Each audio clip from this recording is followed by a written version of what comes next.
the demand of a JPC that has been raised consistently by the opposition today inside Parliament. What happens to that? Joining us now is one of the members of Parliament of the BJP who led the charge for the party against Mr. Gandhi.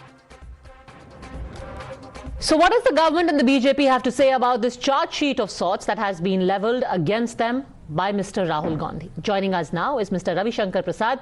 Sir, it's almost like 20 questions that the Congress MP posed today. If we can start one by one. The first charge that he has levelled is that from Kashmir to Kanyakumari today, if any project is being spoken about, the one name associated is Gautam Adani. Why?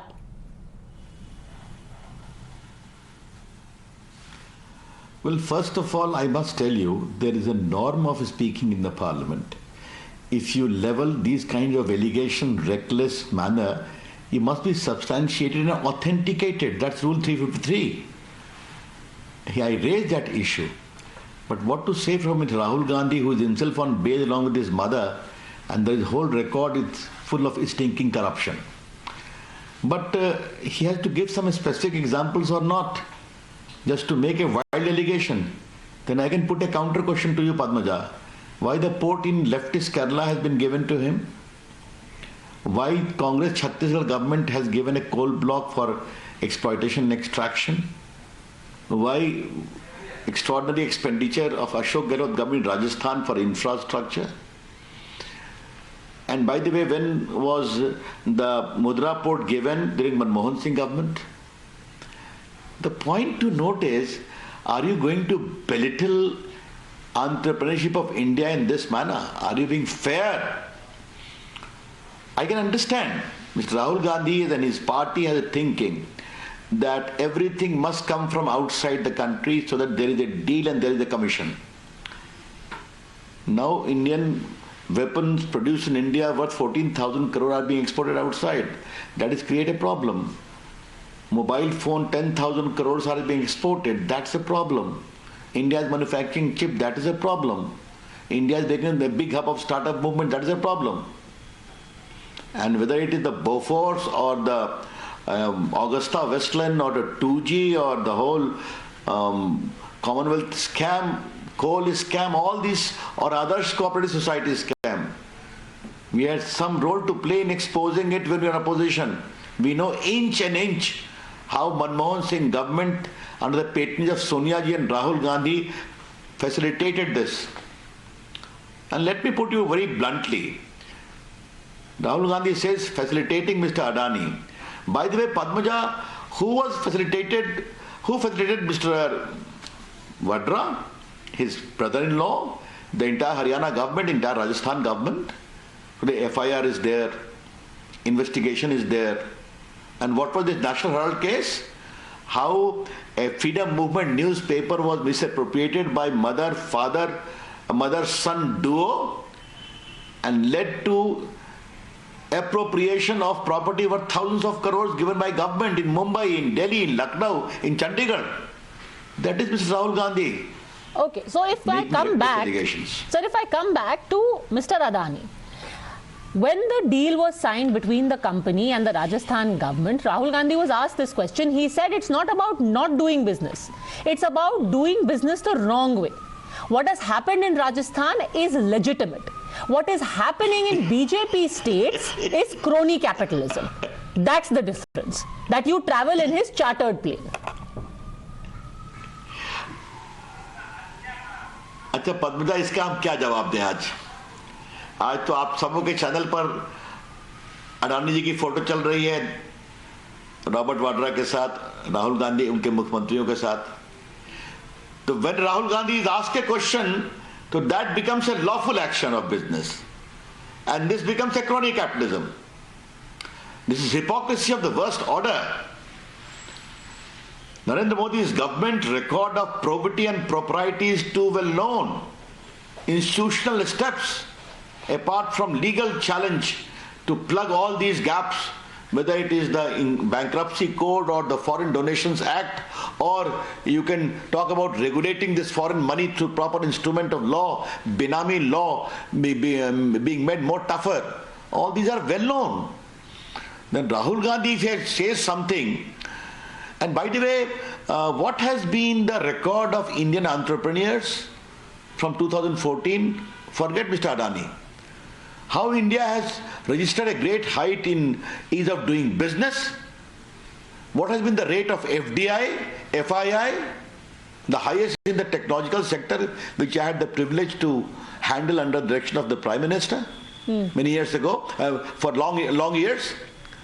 Because India is becoming a good destination for investment, for business, for no cut or deal money, unlike Augusta Westland to Beaufort. That's the point. But the suspicious circumstances, he says, is कि 2014 से 2023 के बीच में जो पूंजीपति 609 number पे थे, आज वो दूसरे नंबर पे, आज मतलब पिछले महीने दूसरे नंबर पे कैसे पहुंच गए? Why this meteoric rise in just the last 8 years? ऐसा है कि मैं अडानी जी का स्पोक्स पर्सन नहीं हूं पद्मजा, लेकिन जो मैंने भी थोड़ा होमवर्क किया है वो उस समय भी से काफी ऊंचे नंबर पर थे, काफी ऊंचे नंबर पर थे। तो 609 राहुल गांधी के दिमाग की उपज है, इसलिए रेकलेस एलिगेशंस वो लगाते हैं, लगाने दीजिए उनको। But again I am on ever more fundamental issue, has India's tax recovery, the capital expenditure and all these things have risen or not? Manufacturing has risen or not? Today electronic manufacturing is registering a big rise, from mobile phone to strategic electronics. Today weapons made in India worth 14,000 crores are being exported or not, which is a part of the budget. सड़कें बन रही हैं कि नहीं, national highway बन रहा है कि नहीं, हर गांव में बिजली पहुंची कि नहीं पहुंची, पोर्ट बन रहे हैं कि नहीं बन रहे हैं। तो ये सब बातें हो रही हैं। तो हाँ, एक बात जरूर है पद्मजा कि राहुल गांधी, उनकी परिवार और उनकी पार्टी का कमीशन बंद हो गया है और वो बंद होना चाहिए। A specific example that he gave was of the Mumbai airport, where he said that it was a hostile takeover from GVK by the Adani group, and very serious allegation. He said it was facilitated by the government, who went after GVK and victimized them till the time that he handed over the asset to Gautam Adani. Was government machinery used to facilitate this takeover? I will say a reckless allegation. Anyone can go to the court. Did anyone write anything specific about it? Making this, let me put a counter suspicious circumstances. How is it that Hindenburg report, the slump down in the shares, and Rahul Gandhi making allegations on the floor of the House against the Prime Minister and this government, ably assisted by select website and channel, is it a coincidence or too much of a coincidence, surrounded by extraordinary suspicious circumstances? And by the way, that the operators who are running the airport in Delhi and other places in Hyderabad or in Bangalore, who picked them up? In whose government? Rahul Gandhi, your government. And let me also talk a little more. Should Indian players be allowed to develop as operators? I have only placed the facts, Madam Padmaja.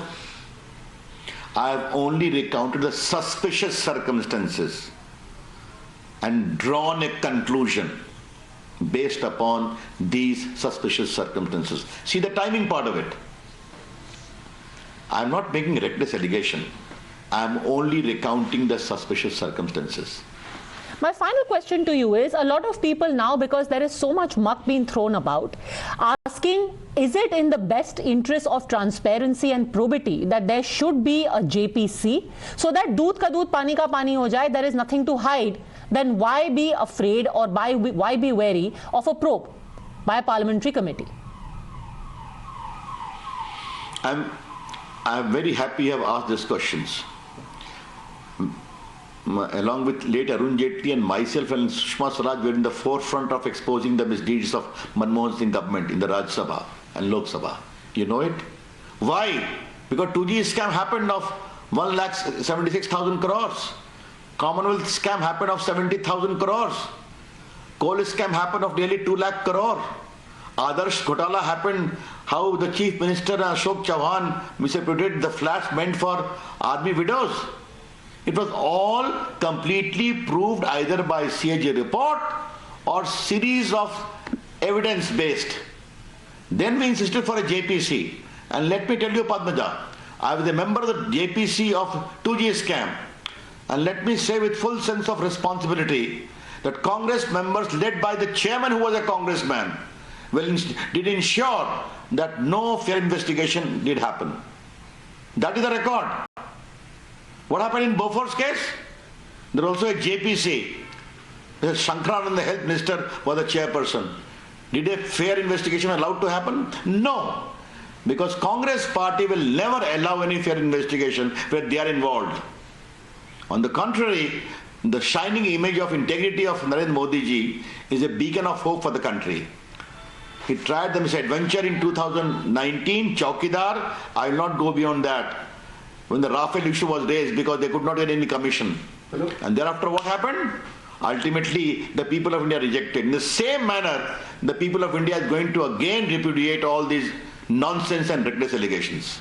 Do you think this is an attempt to try and dent the business sentiment or the growth of India, coming as it does at a time when, one, the budget was just round the corner, that's when the report surfaced, two, we have the G20 presidency, and three, that we are the fifth largest economy right now in the world? Obviously, if India becomes the fifth from 10th, surpassing England, it makes people uncomfortable. If India's economic growth is being globally talked highly, including by European power and President Biden himself, then it creates problem for many people, including Rahul Gandhi and his party, I'll say so. Therefore, how to derail this story, how to create cloud over this. But there will be no cloud because there is no wrongdoing at all. And let me tell you, the more you attack Narendra Modi, we have seen from Gujarat till date, the more bigger he becomes, because his saintly image of propriety, the way he dedicates himself 24/7 for country's cause, the people of the country realizes, and they always accept and appreciate that. But the problem is today Rahul Gandhi spoke. Padmaja, I'm sorry, I heard him full. Normally I don't hear him, to be very frank to you. But today I chose to hear him. Let me see what he speaks after coming from so-called Bharat Jodo Yatra. But I saw a lot of anger in him. I saw a lot of disgust in him against Narendra Modi in general and BJP in particular. Why? Because the people of the country don't vote him. तो हम क्या करें? अब उनको vote नहीं मिलता तो हम क्या करें, मुझे बताइए आप. जनता मोदी जी को जिताती है तो हम क्या करें? अब विपक्ष के लोग उनकी बात नहीं सुनते हैं तो हम क्या करें? तो आप लगाए रहिए रेड कलर इरिगेशन, जनता उसका खूब जवाब देगी, हम भी देंगे. All right. On that note, thank you very much, Mr. Ravi Shankar Prasad, for having spoken to us.